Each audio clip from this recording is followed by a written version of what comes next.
Your honour, शहीद स्मारक पर हुए गोलीकांड के जिम्मेदार ब्रिगेडियर सूर्यदेव सिंह ही हैं।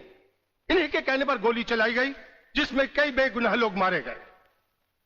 अब मैं अदालत के सामने कुछ ऐसे गवाह पेश करूंगा जो इस हादसे को साबित कर देंगे।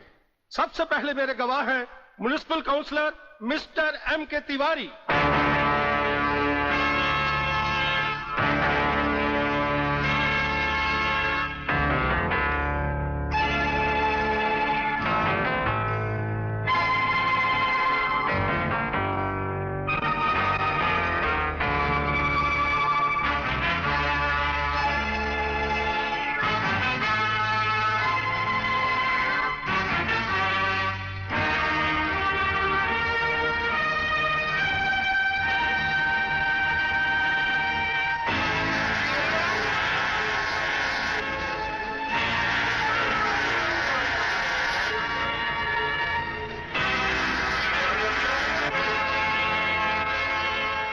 योर ऑनर, अब हमारा आखिरी एक ऐसा चश्मदीद गवाह है जिसकी सच्चाई पर कोई शक नहीं कर सकता, और वो है इंस्पेक्टर शिवाजीराव वागले।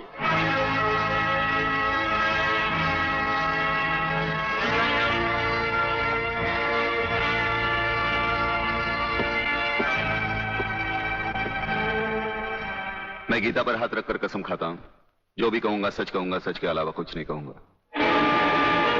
जज साहब, शहीद स्मारक पर जो भी कुछ हुआ मेरी आंखों के सामने हुआ। मुझे इस बात का ताज्जुब है और अफसोस भी है कि ब्रिगेडियर सूर्यदेव सिंह जैसे जिम्मेदार और सुलझे हुए अफसर ने ऐसा कदम क्यों उठाया जिससे निर्दोष लोग मारे गए। इस हत्याकांड के जिम्मेदार ब्रिगेडियर सूर्यदेव सिंह ही हैं।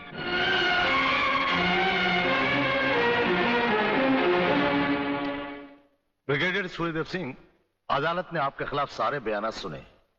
आप अपनी सफाई में कुछ कहना चाहेंगे या आपका कोई वकील है? हम अपनी डिफेंस खुद करेंगे, सिर्फ आपकी इजाजत चाहिए। इजाजत है?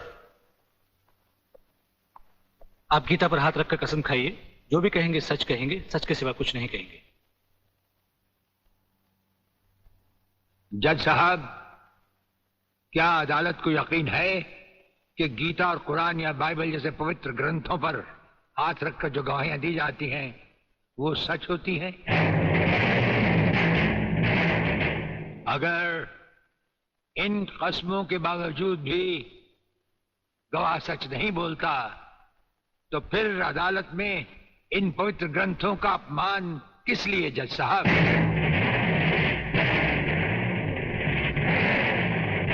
अगर फैसला ऐसे सबूत और गवाहों की बिना पर ही होता है जो पैसे से खरीदे जा सकते हैं, तो बंद करवा दीजिए ऐसे रस्म और रवाज जो कि झूठे हैं। ये मुकद्दस ग्रंथ हमारे धर्म और ईमान का ताज है, हमारी जिंदगी की बुनियाद है। हम ये कसम खाएं भी तो कैसे खाएं? यह अदालत आपकी दलीलों की कदर करती है ब्रिगेडियर साहब, लेकिन यह अदालत की बरसों पुरानी रस्म है जो मैं नहीं बदल सकता। तो फिर हम भी अपने जमीर के खिलाफ नहीं जा सकते, चाहे वो अदालत हो या जंग का मैदान। आप अपना फैसला सुनाकर अदालत की रस्म को पूरा कीजिए। तमाम सबूत और गवाहों के बयानात को मद्देनजर रखते हुए यह अदालत इस नतीजे पर पहुंची है कि शहीद स्मारक पर बेगुनाहों पर पुलिस ने गोली ब्रिगेडियर सूर्यदेव सिंह के कहने पर चलाई।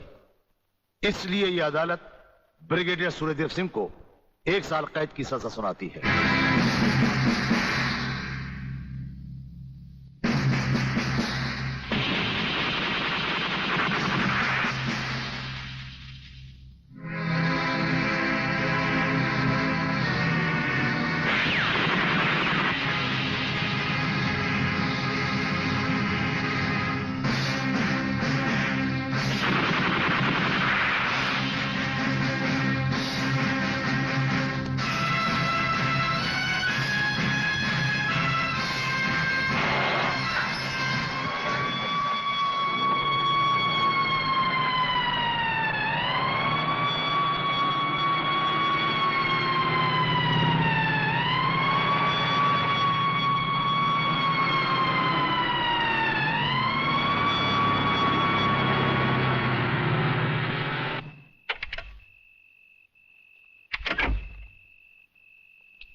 हमारी मीटिंग का बंदोबस्त हो गया? Yes sir. सूर्यदेव सिंह को आप जेल के तहखाने में मिल सकते हैं। गवर्नमेंट डिसिप्लिनरी एक्शन का मामला है, इसलिए हमारे साथ हमारे सेक्रेटरी के अलावा और कोई नहीं जाएगा। Right sir. This way please.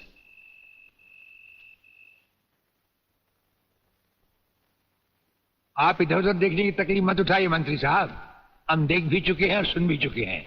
यहाँ दीवारें तो हैं लेकिन इनके कान नहीं। आपका वागले से अलग हो जाना, वागले का भरी अदालत में आपके खिलाफ बयान देना, आपका गिरफ्तार होना भाई ये सब मेरी समझ में पूरी तरह से नहीं आया। इसलिए तो आपको हमने याद किया है। और जब कभी सुबह समझा जाता है तो इंस्पेक्टर वागले इसी तरह भेस बदल कर हमसे मिलने यहाँ आते रहते।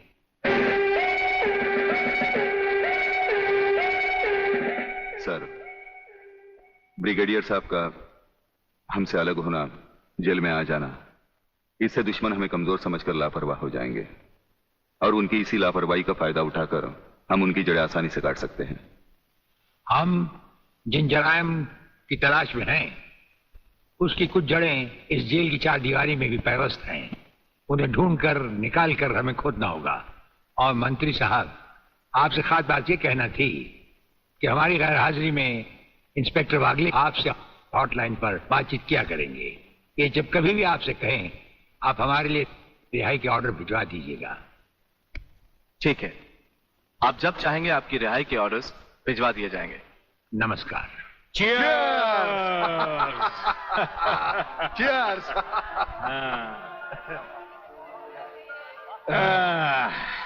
नया साल बहुत बहुत मुबारक हो प्रलयनाथ। नया साल तुम्हें मुबारक और सूर्यदेव सिंह का जेल जाना मुझे मुबारक। राधा बिटिया कहीं नजर नहीं आ रही। नजर तो तुम्हारा बेटा रसिक नाथ भी नहीं आ रहा। अरे भाई, इन नौजवान लोगों का हम बूढ़ों से क्या मतलब। मना रहे होंगे कहीं नया साल अपने जवान दोस्तों के साथ। प्लीज रसिक, ऐसा मत करो ना।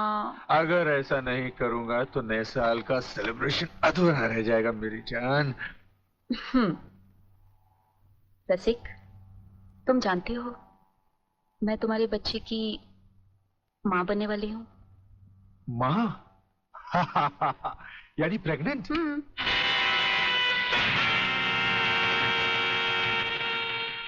अनीता, तुम? हाँ मैं।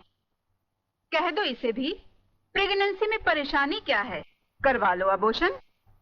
शादी बाद में कर लेंगे, अभी तो हम बच्चे हैं। क्यों, यही कहा था ना तुमने मुझसे, और न जाने किस किस से कहा होगा। अनीता, अनीता, कब तक तुम मुझे यूं ही ब्लैकमेल करती रहोगी? राधा, राधा ये सब तुमसे झूठ बोल रही है। ये मुझे बदनाम करना चाहती है। इसकी बातों में मत आना तुम। मैं भी तुम्हारी तरह इसकी भोली भाली बातों में आकर इसके बच्चे की माँ बनने वाली हूँ। मेरे बच्चे की माँ?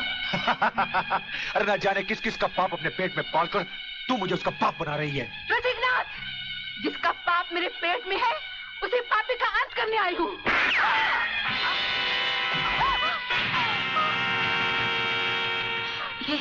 ये तुमने क्या किया रसिक? तुमने इसे मार डाला? तो और क्या करता? हजारों औरतें जबरदस्ती मेरे गले पड़ रही थी। आज मैंने तुम्हारी सही शक्ल देख ली है रसिकनाथ। अगर ये एक बाजारू औरत थी तो तुम भी एक बाजारू कुत्ते हो जो जगह जगह मुंह मारते फिरते हो। मैं आज तुम्हारा भांडा फोड़ कर रहूंगी। मैं अभी पुलिस को फोन करती हूँ। साली, ज्यादा समझदार बनने की कोशिश की तो तेरा भी यही आशा कर दूंगा, समझे?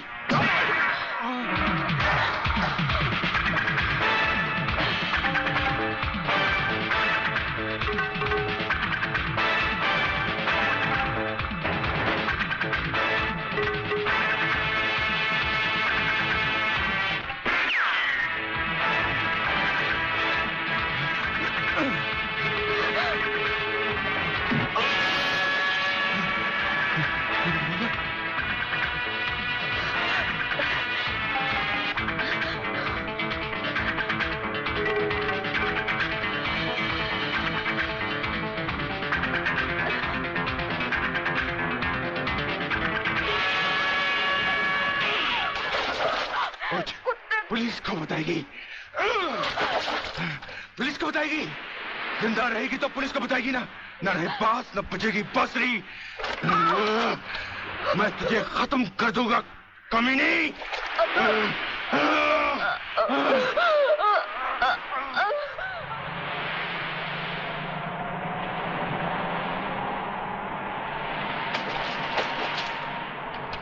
तो पीने का मजा ही नहीं आता।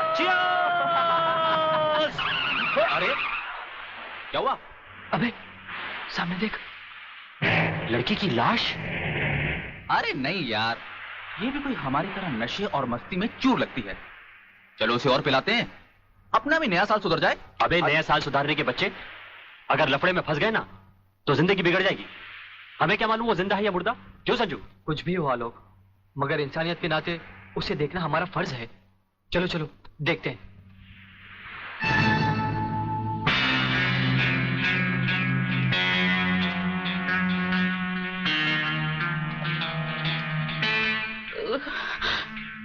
मुझे मत मारो प्लीज।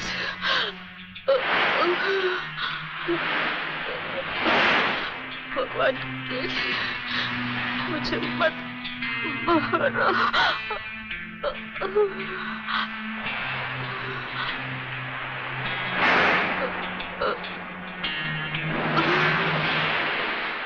अरे ये तो फिर से बेहोश हो गई। लगता है किसी ने इसे बहुत मारा है। चलो इसे अस्पताल ले चलते हैं। डॉक्टर साहब। यस, क्या बात है? डॉक्टर साहब, ये लड़की बहुत सीरियस है, आप बचा लीजिए प्लीज। लड़की? कहाँ है लड़की? कौन है ये? हम नहीं जानते। तुम नहीं जानते तो इसे लेके क्यों आए हो? कहां से लाए हो? बीच से। ये हमें बीच पर बेहोशी की हालत में मिली थी। बेहोशी की हालत में?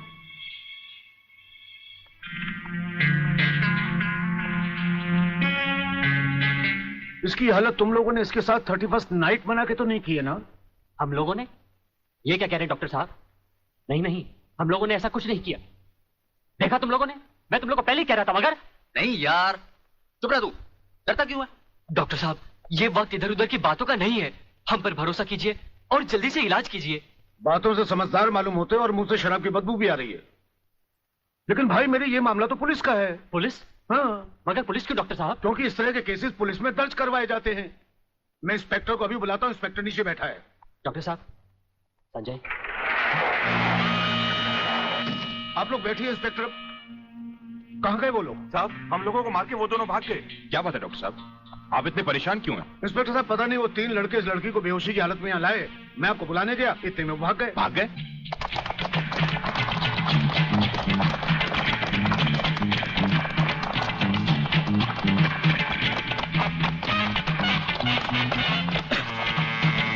अरे जल्दी कर।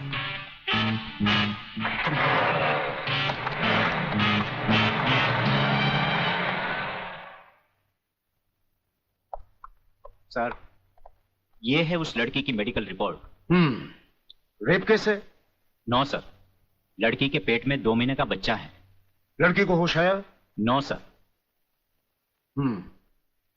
उसका कुछ अता पता?